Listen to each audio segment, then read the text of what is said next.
এই বাঙ্গাসরওয়ালা খারান মাল আছে? আরে মাল বেলা আছে আসছো তুমি যাও যাও তাড়াতাড়ি নিয়ে আবার মাল দেওয়ার জানাবো। এটা ঠিক না বানাই নিছি গো, না গাড়ি পাল্টি মারে। আমার কাছে ভাই মালটা গাড়ি খাওয়া না, আমি লিগেল মতে দাম ধরি। এই দেখো এই তিনটা মাইনস ধরবো 5 টাকা আনা না, আর আমি এনে ধরি 6 টাকা। কারণ আমি লোহার দাম পুরো 27 টাকা 25 পয়সা ধরে দিমু। এর মধ্যে আমার 1 টাকা লাভ করবো না। এর উপরে তুমি কের কাছে পাবা না তো? আমি তো এক যে 27 টাকা দিতেছি আর সবে 23 টাকা 22 টাকা করে নিতেছি। তুমি একটা কথা বুঝার চেষ্টা করো, তুমি আমার উপরে কে দেখাবো? 1 কুইন্টাল মাল দিব তুমি এনে 27 টা 25 পয়সা এনে তুমি কোন ধরনের হিসাব দাও?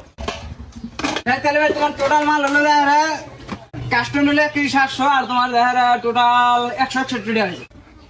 168 টাকা হয়েছে না? আমি 100 টাকা তোমার ক্যাশ দিতেছি আর বাকি ফোন পে আমি 61 টাকা এনে দিতেছি। আমার ফোন কে আমার কাছে ব্যক্তি নাই গে। হ্যালো সুলতান ভাই, ওই যে একটা নাম্বার দিতেছি, ওই নাম্বারে 61 টাকা ফোন পে মেরা তোছে। বাঙ্গাসরওয়ালা আমাকে একটা টানা দেন। এই বোতলটা তোমার কি টানা দে? একটা হাই মিলে নে দাও। হ্যাঁ না মাল কেন মামু, তোমার তালা কি মাল পান জানি এই গ্রামে? আজকে 1 সপ্তাহ পরে গাড়ি নিয়ে বেরিয়েছি, সারাদিন ঘুরে মাত্র 3000 টাকার মাল পাইছি। সব কাম বাদ দিয়ে লাস্টে এই কাম দিলাম। এখন এই কামেরা তোমরা গুদ মেরে দিতে যাও, 2টা দিন যাবার দাও, তারপর দেখাতেছি খেলা। এটা কোনোদিন ভাইব না যে জলিলের রাজত্ব কমবো। হ্যাঁ আমার এই টাইমে 20 টাকা হলো, এখন এই 20 টাকা আমার মালই নষ্ট করবো। ভাই এক কাপ চা বানাও ভাই, চা আমাদের চিনি একটু বেশি করে দিও। কাম দাম যে করো হাজিরা মাঝে থাকে সারাদিন ঘুরলে হাজিরা থাকে, আজকে মধ্যে দিকে 1000 টাকার মাল উঠে নিয়ে এলাম।